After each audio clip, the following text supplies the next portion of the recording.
लो मेरे संगियो ते बेलियो अज मामू पाकिस्तानी बाबा जी जा रहा है बड़ी एक बेहतरीन जगह के उपर, बड़ी ऑथेंटिक जगह के उपर। क्या कहते हो डॉक्टर साहब? जेहलम की केड़ी जगह जी है? मशहूर जगह है, तारीखी तारीखी तारीखी मुकाम है। पर असी पहली दफ़ा चले हैं जेहलम शहर के विच रह के भी, तो बहुत सारे लोगों ने जगह देखी होगी, बहुत सारे लोगों ने नहीं भी देखी होगी।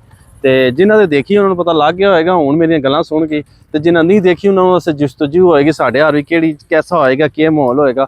बाकी तुम वीडियो के नाल जो सफ़र असीं कर लगे शुरू, तो नाल तुहानूं सारी अपडेट देने। बड़ा मज़ा आएगा, बड़ी इंटरस्टिंग होगी वीडियो पूरी देखनी है। अज तुहानूं बड़ा तारीखी मुकाम दिखाना है। चलो जी डार जी।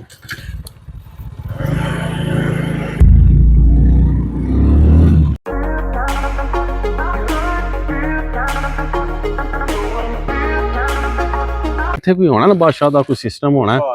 कमरा शमरा कोई और ते बाकी जो है ना संगियो, तुसी इस वीडियो तो मुतासर इस किले तो आपको की पूरा विजिट तुसी किला अरतास का जो है ना व्लॉगां में जाके देखो। मामू पाकिस्तानी चैनल चढ़ेगा पार्ट 1 पार्ट 2। ते गोरे लोग आए इतने विजिट करने वास्ते।